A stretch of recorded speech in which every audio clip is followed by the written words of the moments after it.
నమస్తే. వార్తల్లోని ముఖ్యాంశాలు, ప్రధానాంశాలు మనం చూసినట్లయితే ఉత్తరప్రదేశ్ ప్రయాగ్రాజ్ వద్ద భక్తి శ్రద్ధలతో జరుగుతున్నటువంటి మహాకుంభమేళాలో రెండోసారి కూడా మంటలనేవి అంటుకొని దగ్ధమవుతున్నాయి. అక్కడ టెంట్లు ఎలా జరిగింది ఏంటనే విశేషాలు మనం పూర్తిగా సమాచారం తెలియాల్సింది.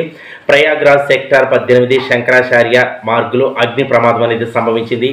ఇది రెండవసారి ఎగసి పడుతున్నటువంటి మంటలను ఆర్పుతున్నటువంటి అగ్నిమాపక సిబ్బంది. ఈ మంటలు ఎలా ఏర్పడ్డాయి, ఎవరైనా ఇటువంటి దుశ్చర్యలకు పాల్పడుతున్నారా అనే కోణంలో కూడా పోలీసులు దర్యాప్తు చేస్తున్నారు.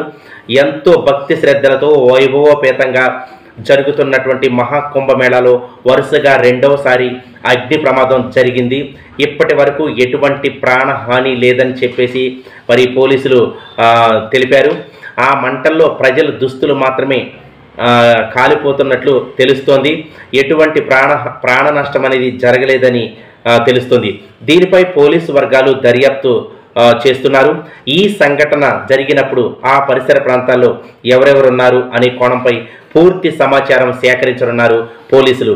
ఏది ఏమైనా భక్తి శ్రద్ధలతో జరుగుతున్నటువంటి మహాకుంభమేళా విజయవంతం చేయాల్సినటువంటి బాధ్యత పోలీస్ శాఖ పైన ఉంది, భక్తులందరిపైన ఉంది.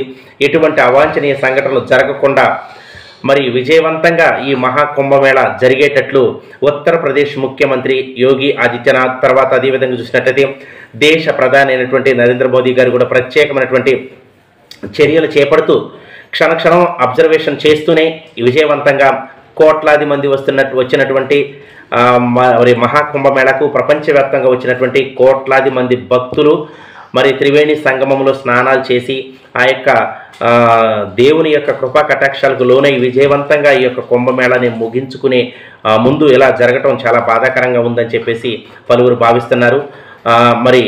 పూర్తిగా దీని యొక్క సమాచారం ఇంకా తెలియాల్సి ఉంది. తెలిసిన తర్వాత పూర్తి సమాచారం ఏంటి, ఎలా జరిగింది ఏంటనేది పోలీసులు దర్యాప్తు చేసి పూర్తి సమాచారాన్ని వ్యక్తపరిచేటట్లున్నారు. ఏది ఏమైనా కానీ భక్తులందరూ క్షేమంగా విజయవంతంగా మహాకుంభమేళాను చూసేటటువంటి భాగ్యం వాళ్ళకి దక్కిందంటేనే పూర్వజన్మ సుకృతం అది. ఎటువంటి అవాంఛనీయ సంఘటనలు జరగకుండా విజయవంతంగా ఈ మహాకుంభమేళా జరగాలని మనమంతా ఆశిద్దాం. జై హింద్.